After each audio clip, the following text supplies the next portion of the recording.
Thanks again for tuning in to our Enlightened Conversations, where this season we are deep diving into some tough topics with our guests. I will also be sharing some enlightened conversations with my favourite intergalactic being, Ralph, from my book, Conversations with Ralph, as well as some new, never been heard of conversations with them.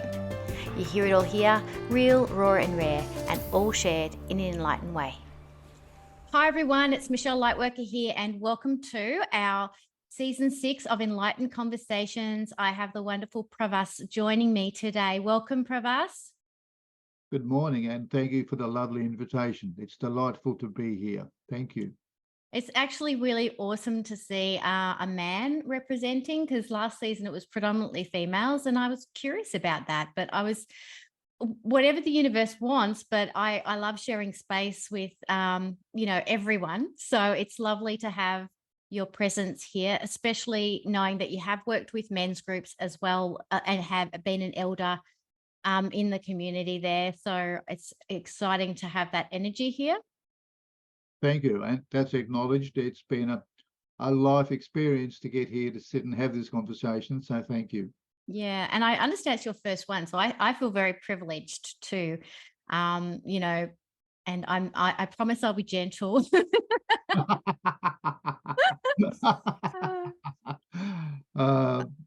That's So for those of joyous. so for those of you who don't know Pravas, look, Pravas has a lifetime of experience, and I love that he calls it the human experience. 76 years of what he calls a human experience. You know, being a son, a father, a husband, partner, a bereaved child, a bereaved parent, a bereaved sibling. It's interesting because our topic that we wanted to chat about, one of those tough topics is grief. And so he's bringing that to the table today. And he's also got a group called Love and Grief with Pravas that he's actually starting with a Facebook page. So we'll welcome Pravas. I'm sure we'll dive deeper into the topic. I'm sure we will. Thank you. So what led you to wanting to explore this? I know that you've mentioned that you've been in like doing other things obviously as well to support yourself financially, like working in insurance for a long time, and you've just come to this place of stepping now into wanting to work more in this arena with your immersion, I guess. Would that be correct? That is correct. I've just completed a grand time in the insurance world spanning over 50 years. But in that 50 years, I've also had my lived experience, my ups and downs, climbing in and out of different black hole spaces and back up again, Yes. And finding men's work, doing my own healing work, having my own growing awareness around life and love and death and grief. I've been presenting at the men's gatherings over many years, a little workshop around this topic, just giving men an experience and awareness of the reality that this is going to drop off, and remind them of that gently and see what choices they make around their lives. But particularly lately, as I've opened more to this just over the past couple of months, I've become so aware of how profound this experience is for so many people. And wandering through Facebook, I just see so many different comments from so many individuals experiencing grief and expressing it in so many ways. And that resonated with me. So that led me to contemplate what I wish to do. Here I am having this conversation with you. I've created this process I'm going to be speaking about in a moment. Good. Oh, yes. So awesome. It's very real for me. Very real. I love that. Yeah. And I love that you, the catalyst for it is you're seeing all this plethora of different ways that people actually do it. And it is, and I love that you've got such a, both a connection to that, like in terms of it being an impulse for you, you know, going on this next journey as well, and sharing what you know as a, a process, but also that there's just so many ways that people do express their grief. And I think, one of the things I see, repeated over and over again, like in movies and sometimes in posts and things like that, is that often people, they need to be supported in a certain way with their grief, like it's different for everybody. And so unless you kind of ask, you can be seen to be insensitive even if you're trying to help, and I've experienced that in my life as well, and not wanting to let people down, but not getting perfect every time. And I think we need to be, as people holding space for others in grief, I think we need to be gentle with ourselves and compassionate with ourselves. We don't get it right all the time, and everybody needs it in a different way, would you say? Absolutely.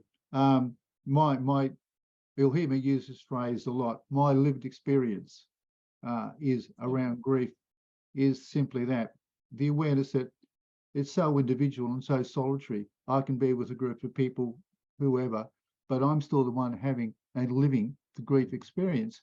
And living grief is an experience like no other from my perspective. And what I offer today is simply my perspective and my experience and my worldview. So, and I've also noticed, for example, on Facebook, someone put up a post how they went to the supermarket, saw a vegetable or something that was the favourite food for their deceased person, and it triggered a magnificent and very large grief process where this person, in their own words, lost it inside the supermarket with a grief process. Oh God, that'd be me, but a different story, but same thing. But I heard a song on the, them playing, and I just I was in the cleaning aisle, and I just started crying. That's exactly where I'm going, because and that person was giving themselves a very much hard time because they felt themselves diminished or less than because they were going off on a story. Well, I thought I'd dealt with all that and put it in a little box over here, and all of a sudden I found I didn't have it in that little box. And what I saw was several hundred comments on that one post, and I read most of them, and half of them were simply what you've just mentioned. My trigger was blah. And it just struck me how simple it is and how profound it is, and how it's the same for so many. And to allow people to, and this is one of the parts of the process I've created, I've given it a name called the Hitsu process, which is a Japanese name, Japanese word which interprets from the meanings I've seen as grief, sorrow, sadness, or heartbreak. And that's just a title. But with that, I've formulated a 7-component, what I've called acronym, factual process to walk my people I speak with from grief to joy. And these things we're talking about are all part of that. And the part of the process is giving myself permission to allow and feel. And if I can continue, my first child, my son, nearly 40 years ago, 7 months old, developed a blood disorder. His bone marrow turned off, and for 6 months he lived on blood transfusions. We had a great public system here. I scoured the world. There was no response. And what happened this week? I go to the servo to fill up with petrol. What's on the radio for that particular service station is playing a song which the words has "Baby, Don't Leave Me Now." And that was real for me then, and that was real for me in that moment. I found myself having tears, and I'm comfortable with that. And that's what I wish to encourage people to accept, is that it's perfectly okay. That's 40 years ago, and it's real, and it's yesterday, and I can still be back in it. But then I can also move to the celebration and the joy and the beautiful memories. Like, and I'll be quite clear, I'm sitting in this room, which is my old family home. At the table behind me, my son had his first birthday, one and only first birthday. So I lived with it. On the sofa next to me, when my father died, he was lying on the sofa after he died. So I'm living with it, but it's part of me. So I just want to encourage people to accept it. So yeah, it's like degrees of grief sometimes. We might go through the whole process to joy, and walk through anger and bargaining and all the different stages that we go through, guilt and things, but then, and that depression and sadness, but then we find joy, and we have a release and like a lightning of our grief, and it sort of feels like we've come to the other side. But then there'll be those moments, right, that you're just walking through life and you just get triggered the memory, and you might miss that person, or just have a moment where you just need to remember them, and it's a wave of grief that can kind of just come out of nowhere and just if we're okay with it, like you said, just okay, just let it be. It's going to come, it's going to go. It doesn't mean that if we don't feel sad for a while and we're feeling happy, that's just as beautiful, because we're celebrating their life in our own way as well, because we're loving them for who they were rather than just missing them for who they were. That's beautifully said. You summarised a lot I was about to say so perfectly. Oh. You are right on the money. I really applaud your insights, because the word celebrate came in there, and that's one of my components is celebrate, and celebrate the person, whether that's a fresh memory or 40 years ago. And what has struck me in talking to people briefly about this, the amazing and creative ways people can celebrate their loved one.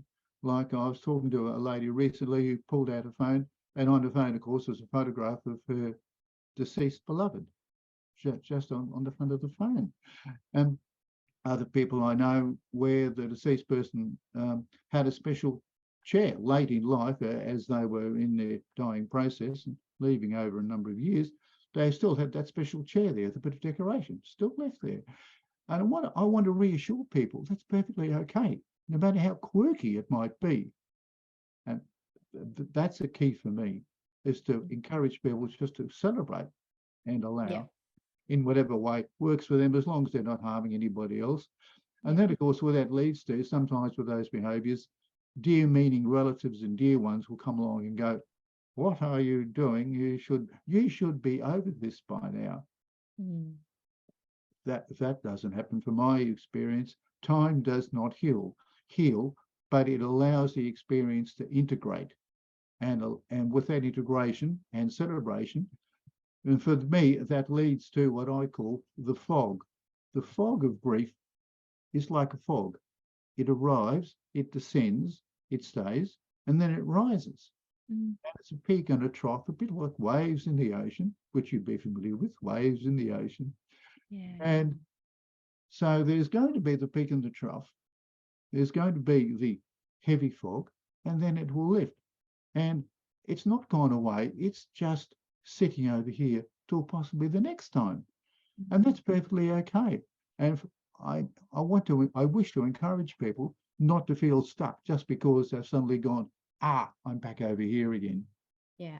And the thing that I like to share, like a bit of insight to in this arena, like, because you know how we have this relationship and we have this physical relationship and it's a physical plane. And then all of a sudden that there is this hole, like people feel, oh my gosh, they're not there. And then I've had opposite experiences where I've had relatives that I haven't seen for a while, and then they've passed, and then I've had more of a connection with them. They're closer with me now, more accessible, because I can have a chat and I can, go into my meditation space and have even more of a relationship with them. And I did have that experience, and I have had that experience, and that has shaped my spirituality somewhat.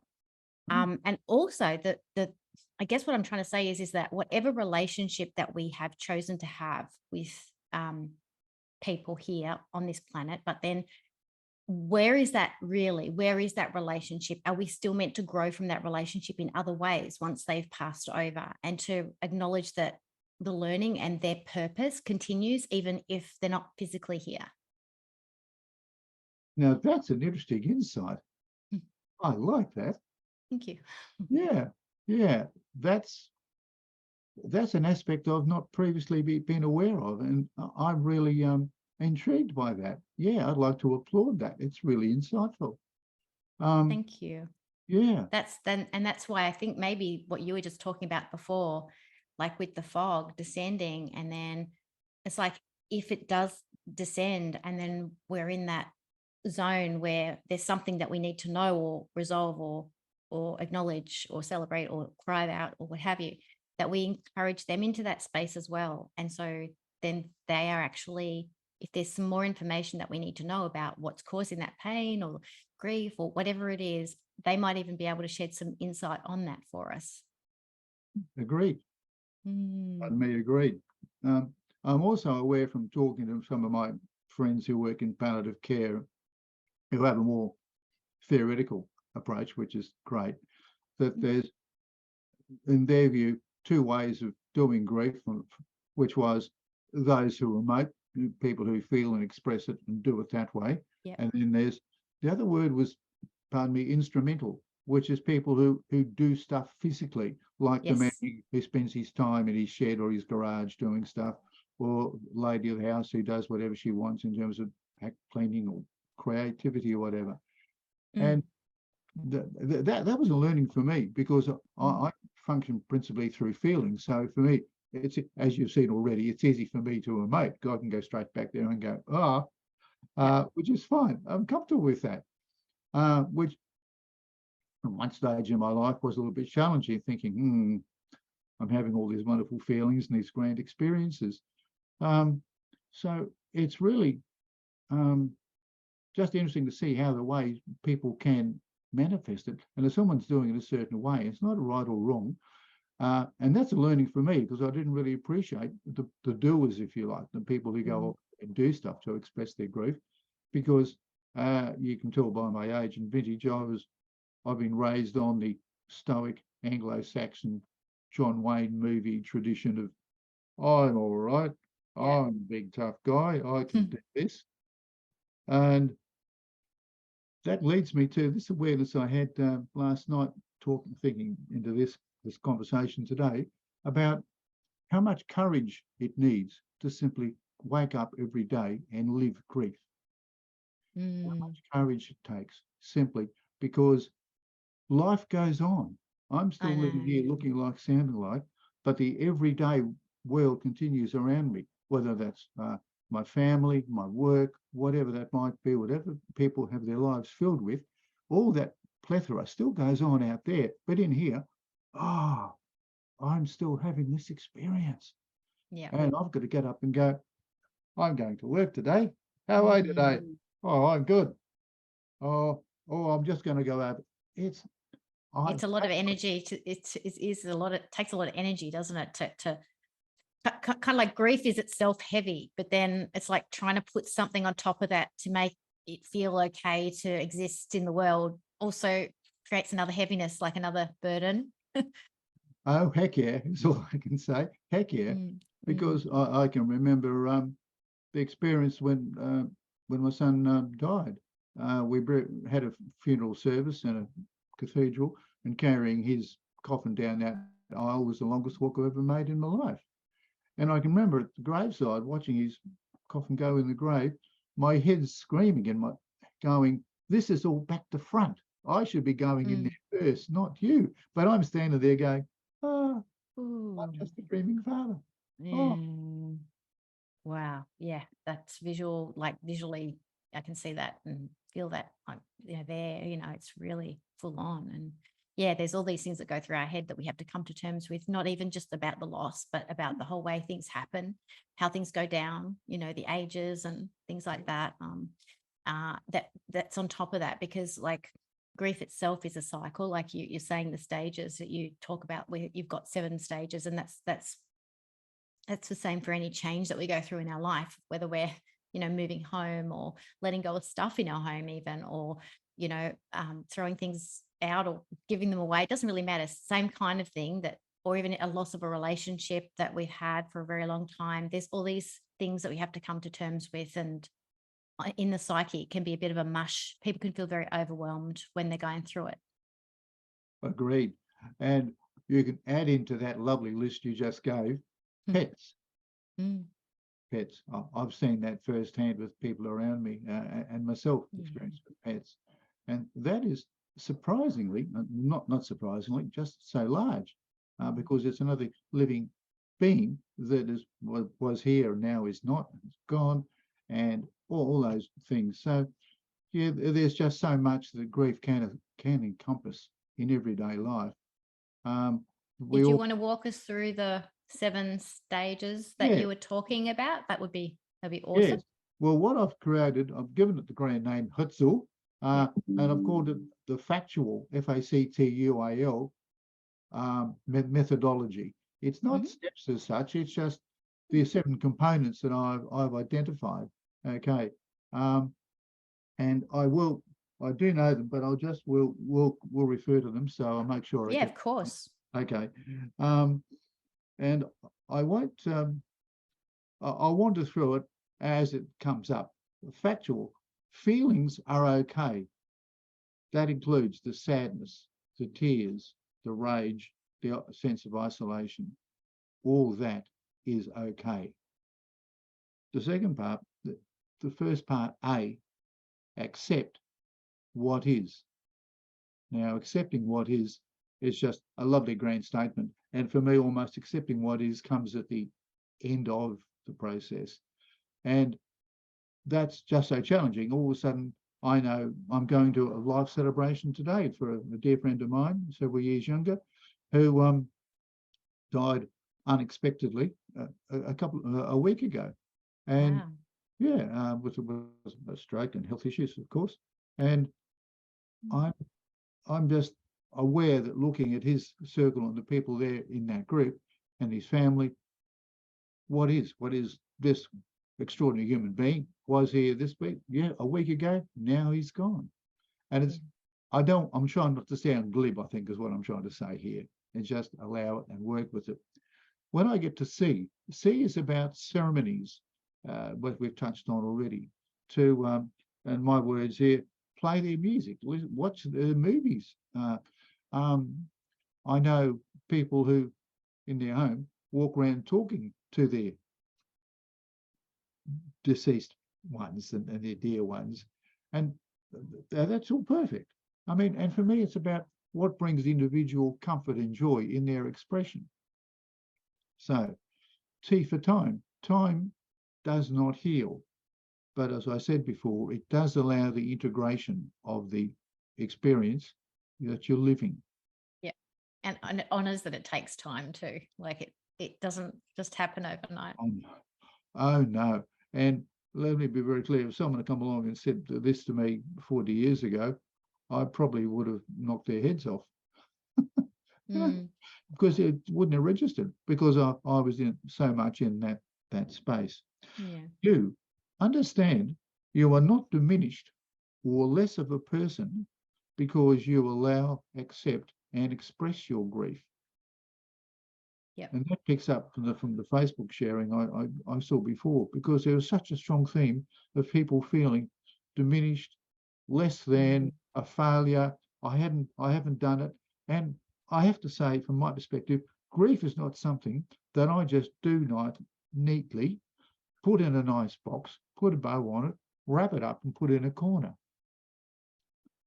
And my perception is that's the belief a lot of people were running, is that they expected, oh, I've done grief now. Oh, it's 1 year, 2 years, 20 years, and it's, oh, that was so, no. So understand. Yeah. And then allow the ebb and flow of the peaks and the troughs. And this is where I speak about the fog we've already mentioned before, coming and going. Yep. And L, love your individual expression of grief, as no one does grief the way you do grief. And no one ever will. Yep. Yeah. That's awesome. It's really honoring the individual and the relationship that they have with the person, and you could say their grief language, how they share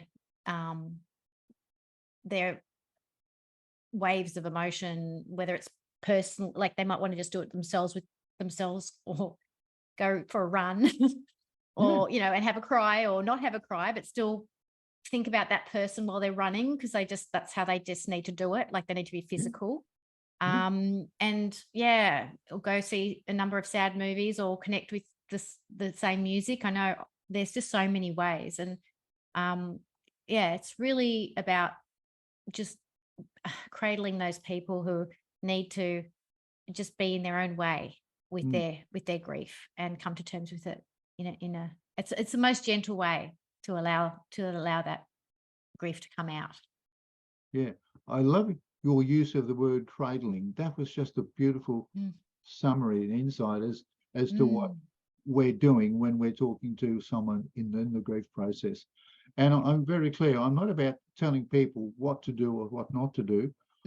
My intent is to sit with them and walk with them and allow them to express where they're at, what's happening for them. Because my goal with this is to allow them to reach a space where they're comfortable in their grief expression and how they're sitting in it. So they're comfortable with, I know this person has died, I'm having this grief experience.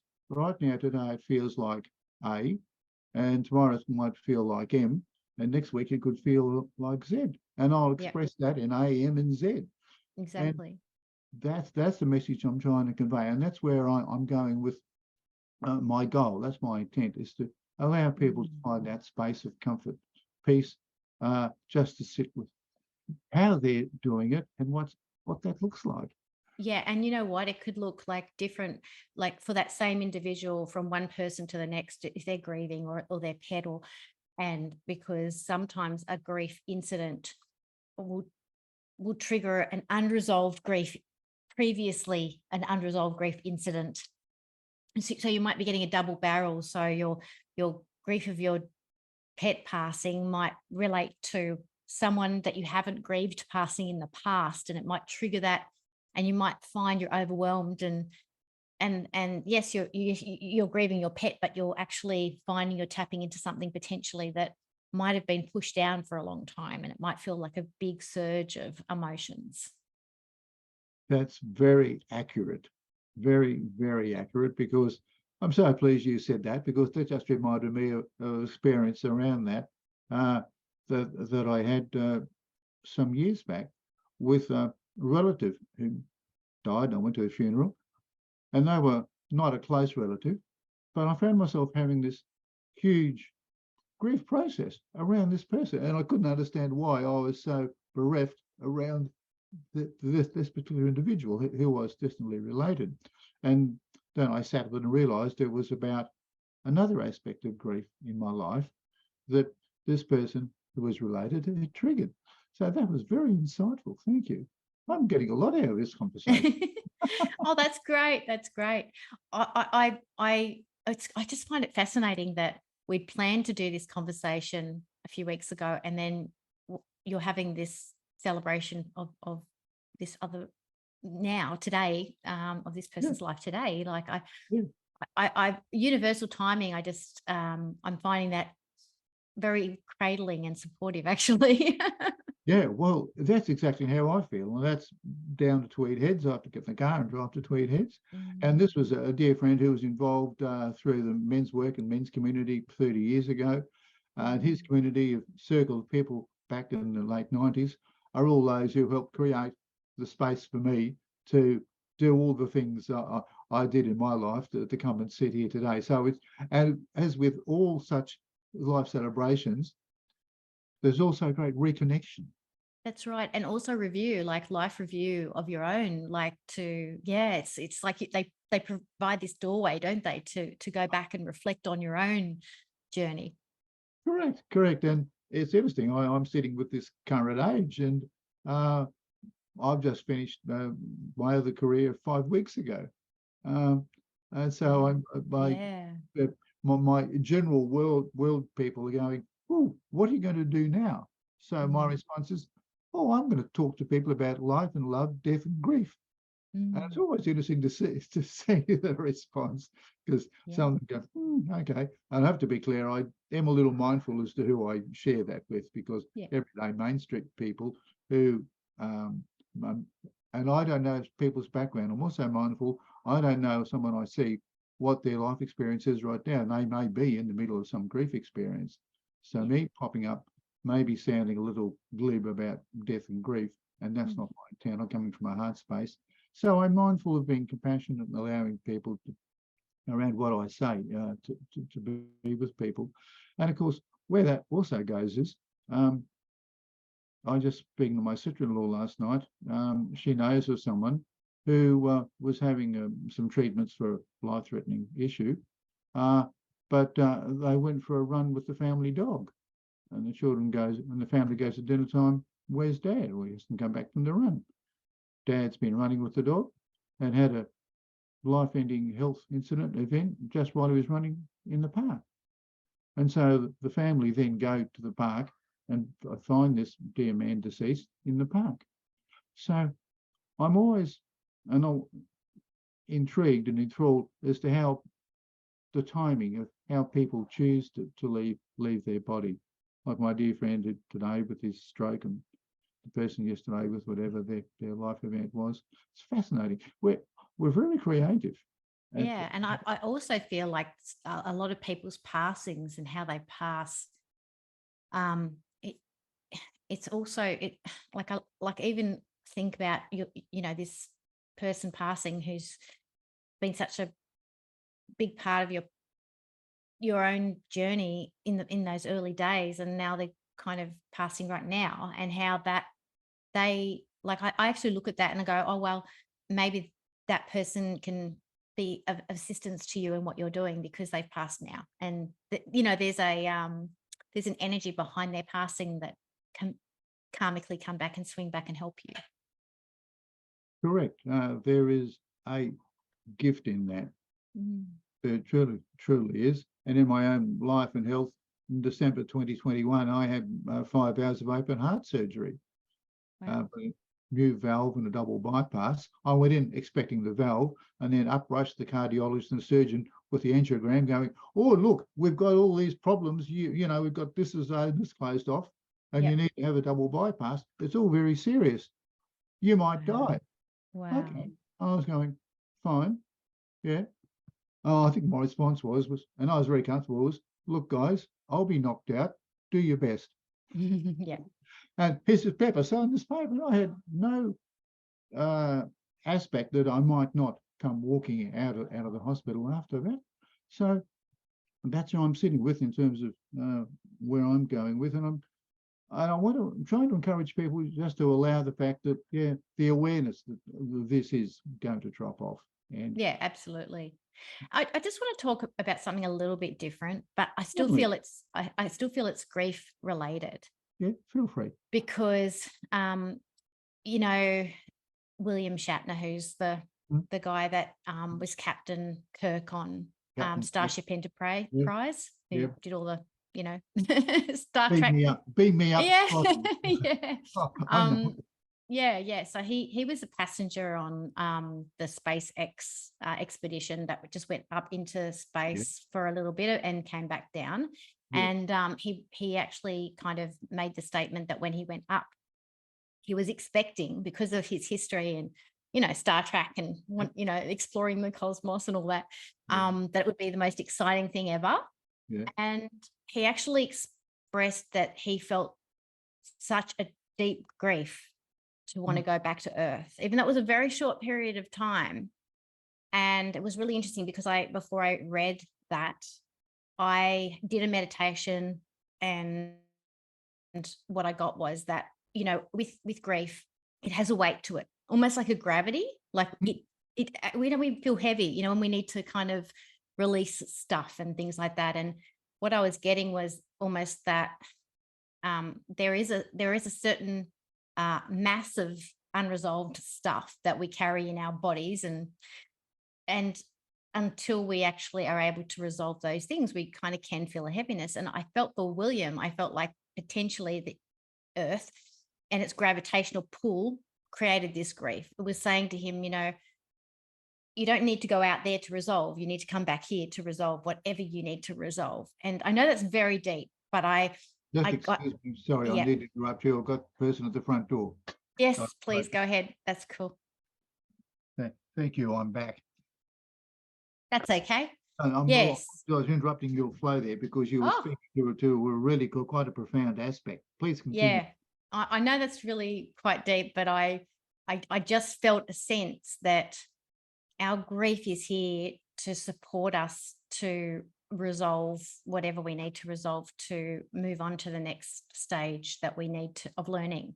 So until we've actually let ourselves feel it and resolve it, it stays in our body, and it carries a weight to it. So we actually are giving ourselves a gift twice. By feeling it, allowing it, it lightens it up, and then it allows new stuff in. It actually almost like opens the doorway to let new stuff in, like what just happened with the door.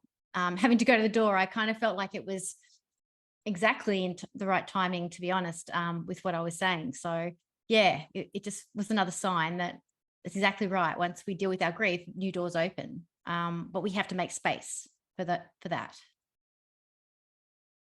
I can only agree wholeheartedly. That's a very powerful and wonderful insight. And yes, I was aware of William Shatner's experience and what he had said about that. And I was struck with that.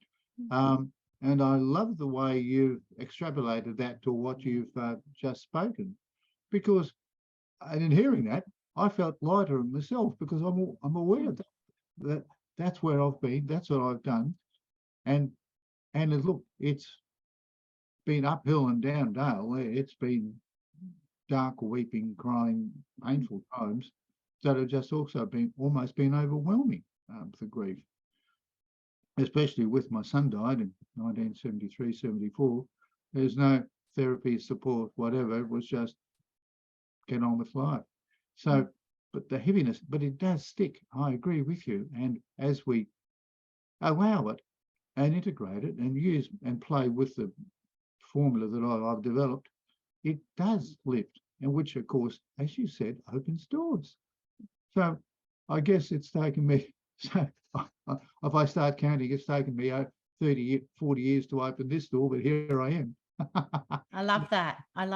And I you know, when you shared with me just before about your open heart surgery, and I was thinking, well, maybe that was like metaphysically, also a representation of, stepping through a new doorway to, shifting your energy, and you're getting that support on a physical level because you are needing to step more into that now. And that healing presented itself because you're ready to step into that now. And I often think that surgeries are like a reflection of our healing. Some people think that we need to have a surgery to heal. I actually look at it like almost like the opposite, like we've healed something and our body needs to physically kind of mirror what we've already healed. And I feel like that surgery was a gift to you, showing you how much you had actually healed. Yes, that's a great reflection. I really enjoy this conversation. I'm getting so much out of it, Michelle. Thank you so much. That's great. Yeah. And it's wonderful. And of course, everything we're saying is perfect and wonderful reflection, because that's exactly how I feel. And in talking about how I feel, the main word that I play with daily is the word joy. Joy. I live in joy. When I go to sleep, when I wake up, I have a series of words around joy. And I love playing with joy, because I know all the mystics talk about love, and love is wonderful. But for me, joy is the expression of it. It is the manifestation of it. Love is a feeling, joy is whatever that might be. And as a bit of a segue, my dear mother, her name was Joyce. So I'm quite happy to say I am the son of joy. Nice. I love that. I must admit, joy is one of my 12 principles, so I can't like extrapolate myself away from it. And I was talking to my husband the other day. It's just like it oozes into everything, probably annoyingly sometimes, because that's sometimes the feedback I do get when other people aren't in that space, and I have to be a bit mindful. But yeah. Oh well. But we were talking about like my 12 principles that I channeled through many moons ago now. But one of them was joy. And my hubby said, well, gratitude's not one of your 12 principles, but we're like so grateful every day. And it's like, should be, it's almost like it should be. And I said, I know. Always kind of felt like joy and gratitude were intrinsically linked together, almost like you can't. Like you feel grateful, then you feel joy. You feel joy, then you feel grateful. It's almost like they do this sort of dance. Maybe one's the tree and one's the fruit, or one's the fruit and one's the tree. I don't know, chicken or egg, doesn't even matter. But I just feel such a resonance to joy. And when I was doing my level 2 education of light worker practitioner training, I presented this model of grief to my class, and it's called GROW, which stands for, the acronym stands for grieving restores our wholeness. Oh, so yes, like you say, it's not about sort of getting over something, it's about integrating. It's like, grieving restores our wholeness, like we're reclaiming parts of ourselves back as we move through the stages of grief. And I was thinking about how, how powerful reclaiming aspects of ourselves is for joy. Because when we don't feel whole, we usually feel like we're something's lost. And, it's about restoring whatever that is. And I had some meditations in that class where I would actually have people imagine that person and imagine that they were shining back a quality or a light or an aspect of themselves to us, so that we could feel what is it that I needed from them, that I need, like, energetically. Like, it might be love, or it might be joy even, or it might be courage. It could be anything, peace even. And just imagine yourself soaking that in. And so therefore, we're moving beyond that physical loss to really finding out what it is that I miss, and owning it, and owning that that's what I need, but then reclaiming it. So I just wanted to share that as well. Wow, that's wonderful. I'm so pleased we're recording this, because I'm really going to enjoy sitting down and listening to this again, and listening to your shared insights, because they're all quite profound. And you talk about joy and gratitude. I play with appreciation. I play with appreciation because I'm very blessed where I live. I live on the Esplanade. I look at the bay, beautiful trees over the road. And today is just an extraordinary day with the tide in and blue water.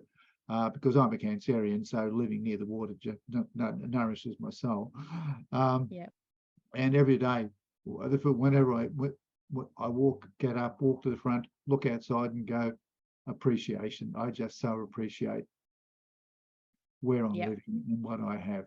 And I feel joyous.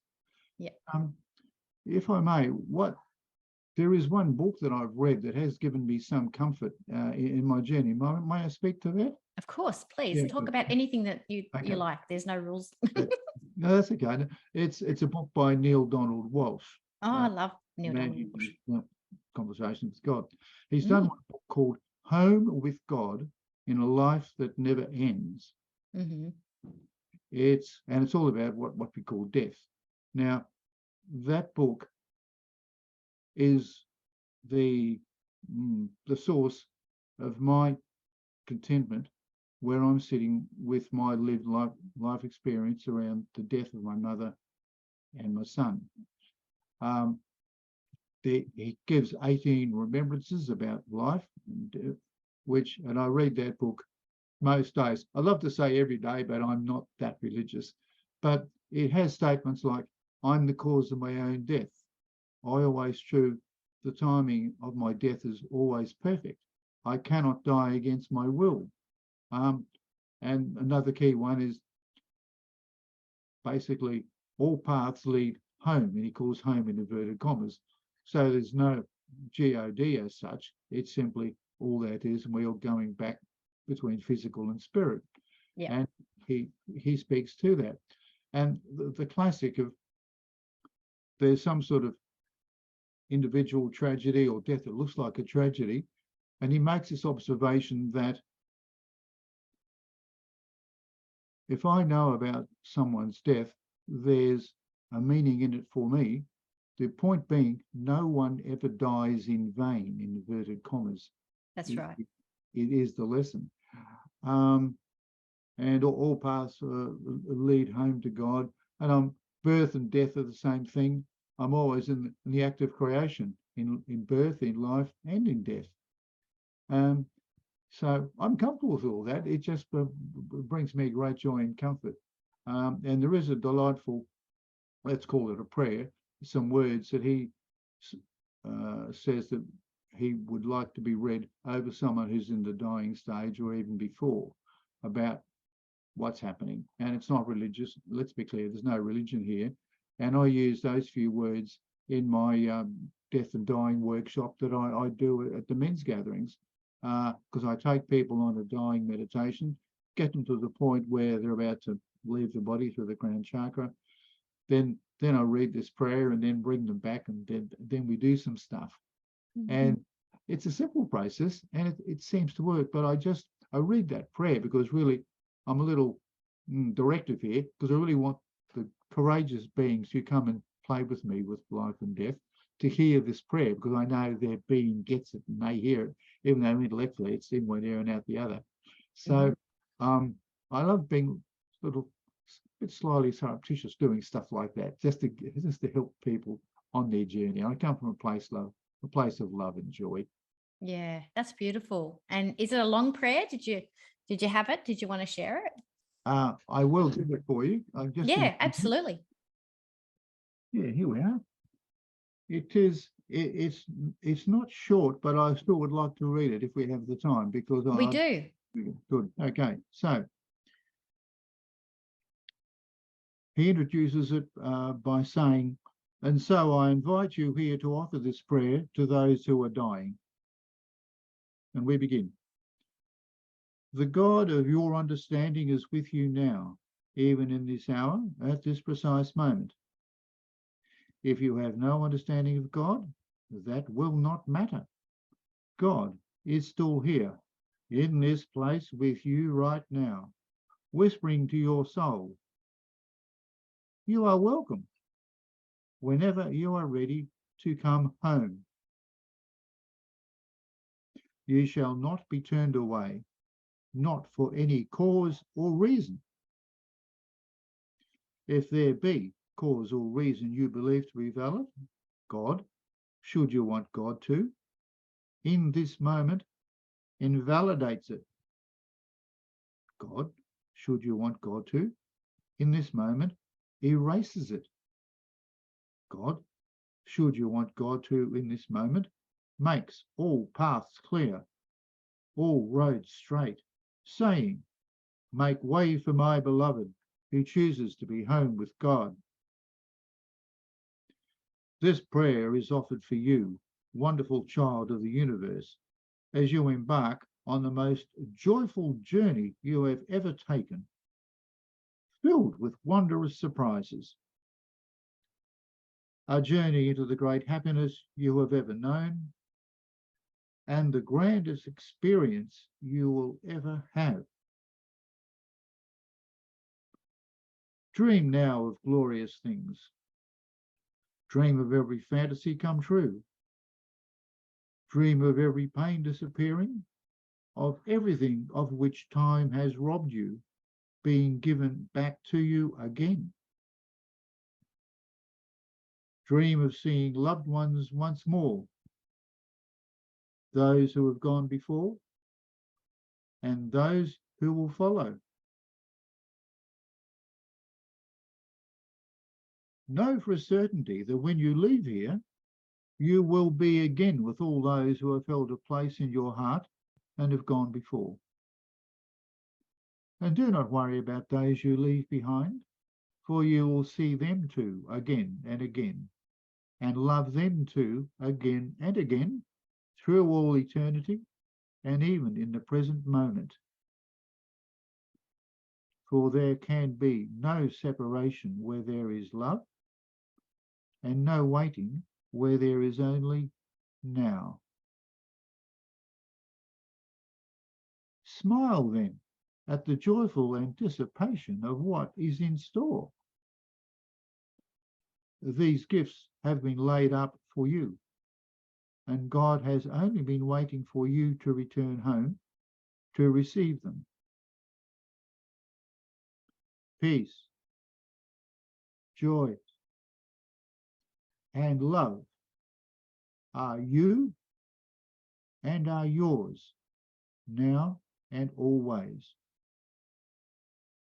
So it is, and so it shall be, forever and ever. Amen.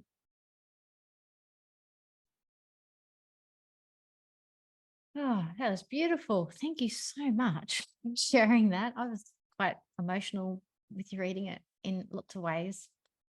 Gratitude and yeah, just a beautiful joy came to me when you were saying smile. Just before you said smile, I think I was smiling. It's beautiful. That's gorgeous. Thank you so much, Pravas. If I may, that's Lovely. And so where can people find you? You've got a Facebook page. Do Yes, you you want to can find. just share? Yeah, you can find me on the Facebook page. Simply Love and Grief with Pravas. Great. Great. Find me on the Facebook page, like, follow, send me a message, and then we can link through there. And also too, following on this conversation, I have crafted up a discount package that if people come to me who refer to this conversation, the connection, there's a 3-session program available, 20% off. It'll only be $120 instead of $150.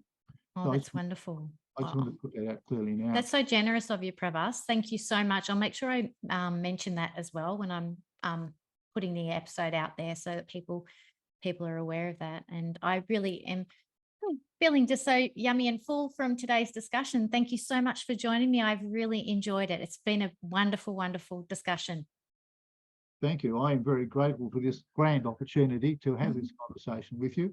And like I said, I'm looking forward to watching the replay so I can still get more out of this joyous conversation we've had. So I'm very grateful. Thank you so much, Michelle. It's been Pravas. joyous. Thank you. And thank you everyone for watching and listening to us for our first episode of season 6. We really enjoyed it. We've got some wonderful, tough topics that we're going to be covering this season. And one of those topics is going to be from my book, Conversations with Ralph, which is all about resolving ourselves in this, which is interesting, Pravas, that we've been talking about grief, because one of those topics that we'll be talking about is how do we do that? And looking to sharing the insights that Ralph has, the Intergalactic Being, Ralph has on that topic, and also some new conversations and topics that I've never shared before about, and I've written about these conversations and recorded them in written form, and I'm going to be sharing some of those as well, so I'm looking forward to that. But it was so lovely having you. Thank you again, Pravas, and we'll see you all next time. I look forward to that. Go enjoy. So lovely time. Thank you so much. Thanks, everyone. Thank Bye. you. Thank you for listening. Bye now.